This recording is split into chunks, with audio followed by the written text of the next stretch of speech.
what's up, and welcome back to the channel for yet another FC Finch review. Yes, we've been a bit light on reviews this week, but we are going to get an Eaglemoss ship out of the way, and we're going to do a Federation one today. Actually, I was in a bit of decision about which one to do next. It was either going to be I was thinking of a Voyager ship, but I just realized that it's been a while since I've done Deep Space Nine stuff, and I love Deep Space Nine. It's like, why am I neglecting Deep Space Nine? I must be neglecting it because I love it. But nevertheless, no, I love Deep Space Nine, and today we're going to be taking a look at a ship that was exclusive to Deep Space Nine. Actually, this was recently featured in Star Trek Prodigy. If you haven't checked that out, go and check it out in mass-produced quantities. I should say we're going to be taking a look at the Centaur class U.S.S. Centaur, and of course, this was featured in, I believe, season 6 of Deep Space Nine. Shortly after the Federation had lost Deep Space Nine to the Dominion, and they were and Cisco and team were going on a secret mission, and this was one of the ships that attacked the captured Dominion fighter that they had stolen unknowingly, that Cisco and his team were aboard. So we are going to take a look at this today. Now, I do not have the box for the ship, not that we ever take a look at the box. It's the standard Eaglemoss box, but I got this from another collector many moons ago.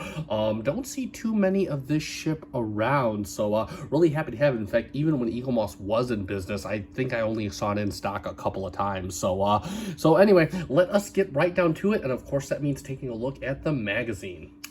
And starting off with the magazine, we have a nice underbelly shot of the U.S.S.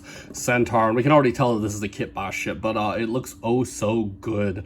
And I believe whoever made this ship, I believe it was their first time. I remember hearing this story long ago, but I don't want to get into it, so I don't remember all the details. It is the U.S.S. Centaur NCC 42043. Centaur class, launched in the 24th century at a length of 210 meters with a maximum speed of warp 9.6. Oops, and then we have a nice frontal orthographic shot of the U.S.S. Centaur. And the more I look at this ship, the more I really do kind of see tones of the U.S.S. Shenzhou from Star Trek Discovery in it, just kind of the general outlay. So, yeah, really interesting. And, of course, NCC 42043, built in the 24th century at a length of 210 meters, warp 9.6. It has 9 Type 9 phaser emitters, 2 torpedo launchers, Captain Charlie Reynolds. Yeah, again, this was built for the Dominion War, the Federation getting out whatever they could. U.S.S. Centaur, here we have our stand instructions. U.S.S. Centaur, designing the Centaur, Deep Space Nine goes to war, and on screen. And let us continue on. And again, the ship was featured for all of, like, I think maybe 3 to 5 minutes in Deep Space Nine. Again, I forget the episode. I think it's right before Rocks and Shoals, because season 6, of course, one of my favorites. A really awesome episode. Really well done season. In fact, season 6 of Deep Space Nine is my favorite season of Star Trek ever. U.S.S. Centaur NCC 42043. The U.S.S. Centaur was closely related to the Excelsior and Miranda classes and saw action during the Dominion War. There we have a nice top shot of the Centaur, a couple nice animated, really gorgeous animated shots of the Centaur, and then of course we have some close-up shots of the engines and the torpedo bays, both fore and aft, and the cells glowing a nice bright blue. Then, of course, we have our typical orthographic shots. I love when they do these, especially for a ship that was not seen too much. I'm super happy that Prodigy kind of gave this ship some more airtime, because I really do think this is a really awesome ship. And again, so we can see all of the, sorry for the glare of the light. So all of the nice orthographic shots. We have designing the U.S.S. Centaur. And, of course, we have the Centaur over there. Of course, we have the, I believe this is the filming model for the Centaur.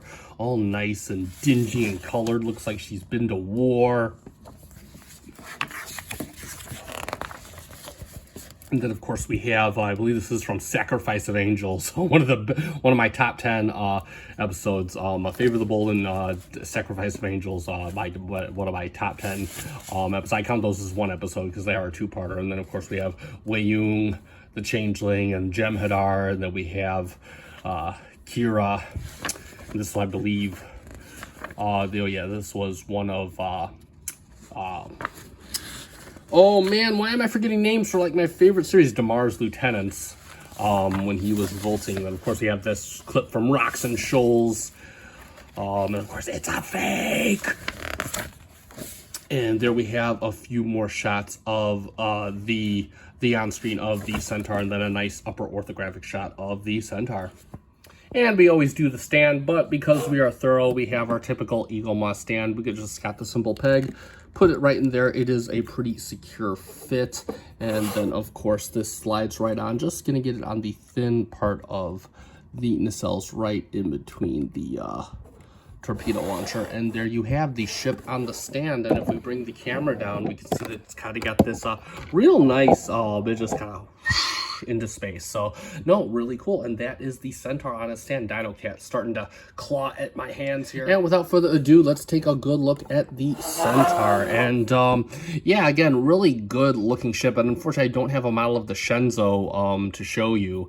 But again, this, you can see just a lot of similarities, especially from the upper side. And again, really nice kit bash between the Excelsior and the Miranda class. Again, you got the Excelsior saucer, you got the Miranda class style weapon gantry, and then of course the Excelsior style nacelles. And again, they look really, really good. And one thing I noticed about the ship is, you know, it's got a really nice color palette. And again, you know, the Federation usually has a lot of dull color usage, but I really love, again, you got like some grays, some grayish blues, some nice golds right along here. I mean, just a really, really nice colored ship. U.S.S. Centaur, NCC 42043, and again, so you got some spots of Aztecing along the cream white hull. Your RCS thrusters done with a red outline and a golden. Look at the nice blue lines that are around the edge of the saucer there. I mean, that's just really nice attention to detail. And again, I say this about Eaglemoss a lot. We only see this ship. I mean, when they made the ship, this ship model was made before Prodigy. This ship had, before Prodigy, had 3 to 5 minutes of screen time at best, and they made such a nice detailed model.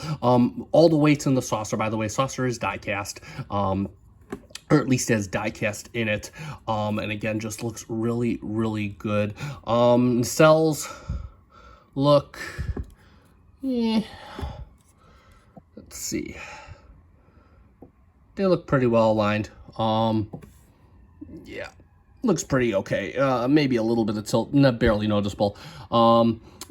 Again, but feels really good. Again, if we look at the bottom, lots of nice indented detail along the bottom. All these sensor and weapon pods. Again, you got the nice, you got a nice ring of blue around here, and then some nice bluish gray markings. And if we move, you got like kind of this ribbing feature on the bottom of the torpedo bay. Torpedo bay is outlined in a nice orange color, looks good. Aft torpedo bays in an orange color, and you got some nice red paint for the impulse engines, and some nice grayish blue under there. That looks really good. You got all this detail embossed, looks really good. And then again on the you got these fins that are outside of the nacelle warp coil area, and they're done in a nice gold. Again, really, really superb detail. You even got the Federation, it looks like, yeah, that's going to be the Federation pennant, that red line right there. I mean, really nice attention to detail on this model, especially for a model that we don't see a lot of.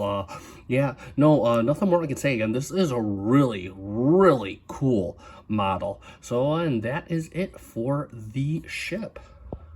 And for a quick comparison, let's bring in the U.S.S. Defiant. We'll do this we'll do this in short order as well.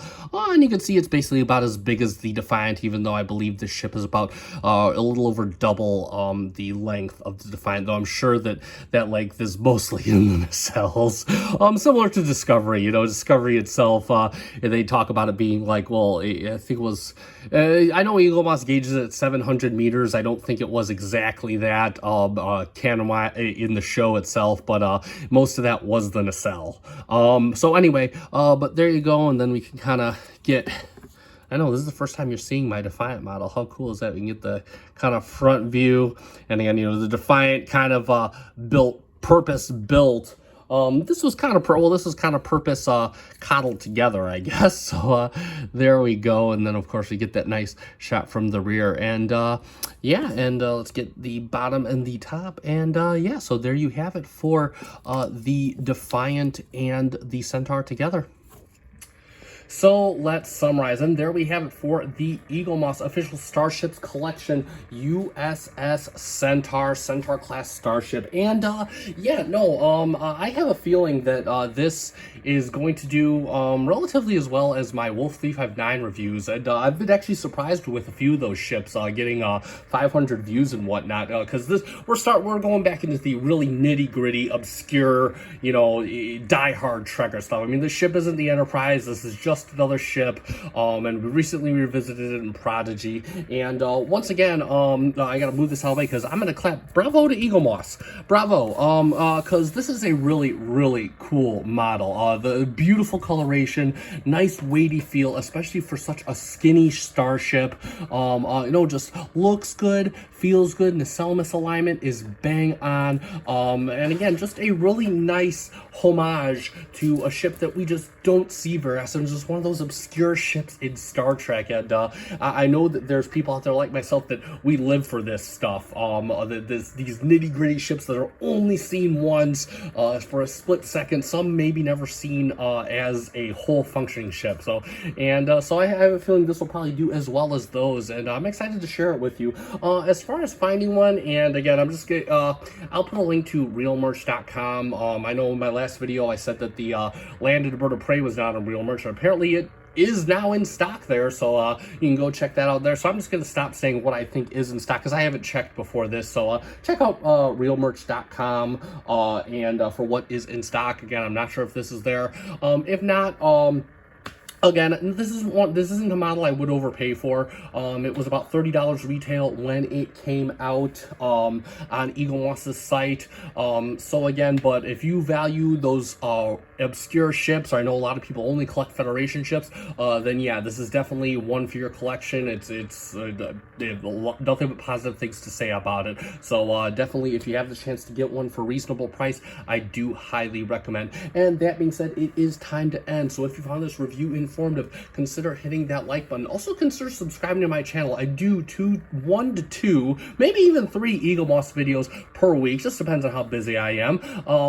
So we will always come back to this on a weekly basis, and you should definitely subscribe to see more of those. I also review quite a few other nerdy things, so feel free to check that out. And of course, you can look at my Eaglemoss playlist, link in the description down below. And that being said, I have been FC Finch. Thank you so much for watching.